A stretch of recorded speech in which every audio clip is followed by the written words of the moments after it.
सभी भक्तों को मेरा सादर प्रणाम।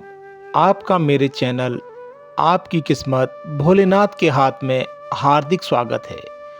आज मैं आपके लिए संपूर्ण शिव महापुराण से पापी देवराज की मुक्ति की कथा लेकर आया हूँ। तो सभी भक्त इस कथा को प्रेम से सुने। तो कथा को प्रारंभ करते हैं। पापी देवराज की मुक्ति की कथा।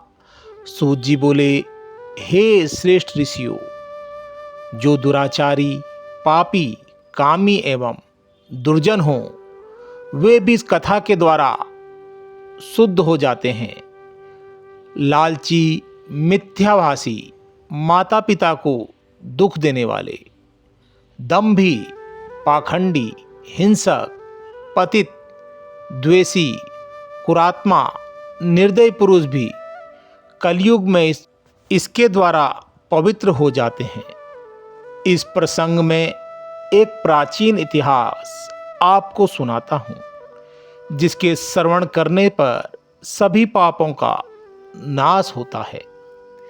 किरात नगर में एक दरिद्री और दुराचारी ब्राह्मण रहता था, जो धर्म एवं देवों से विमुख था। संध्या वंदना तो क्या, वह स्नान तक भी नहीं किया करता था। उसने अधर्म के द्वारा बहुत सा धन इकट्ठा किया। एक बार एक तालाब पर स्नान करने गया।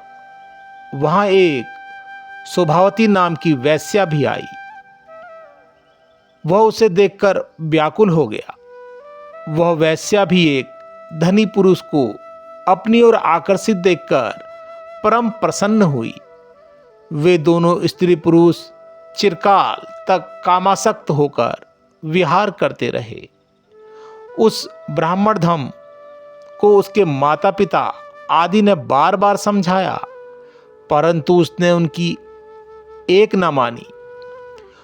उस नीच ने एक दिन रात्रि में ईर्ष्या के कारण सोते हुए माता पिता तथा स्त्री को मार डाला और धन संपत्ति ले जाकर वैश्या को दे दी। देवयुग से वह प्रतिष्ठापुर में आया। वहां उसने एक शिवालय देखा, जिसमें अनेक साधुजन एकत्र थे। वह ब्राह्मण वहां बीमार पड़ गया। इसी अवस्था में उसने एक ब्राह्मण के मुख से शिवजी की परम पवित्र कथा सुनी। 1 मास के अंततर वह देवराज नामक ब्राह्मण मर गया। यमदूत उसे पकड़कर यमपुरी ले गए। उसी समय शिवलोक से शिवजी के दूत त्रिशूल लिए, भस्म लगाए, रुद्राक्ष धारण किए उसे लेने यमलोक में पहुंच गए और यमदूतों से देवराज को छुड़ा लिया। फिर उसे दिव्य विमान पर चढ़ाकर कैलाश पर ले जाने लगे। उस समय यमपुरी में भारी कोलाहल हुआ। उसे सुनकर स्वयं यमराज वहां आए और साक्षात शिव के समान उनके 4 दूतों को देखकर उनकी यथाविधि पूजा की। धर्मराज ज्ञान के द्वारा सब कुछ जान गए थे।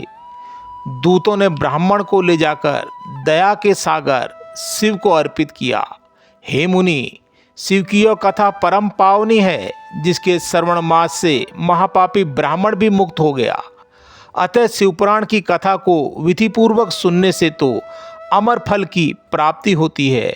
तो भक्तों, देवराज की मुक्ति की यह कथा यहीं पर समाप्त होती है। अगली कथा में आपको मैं लेके चलूंगा चंचुला की कथा।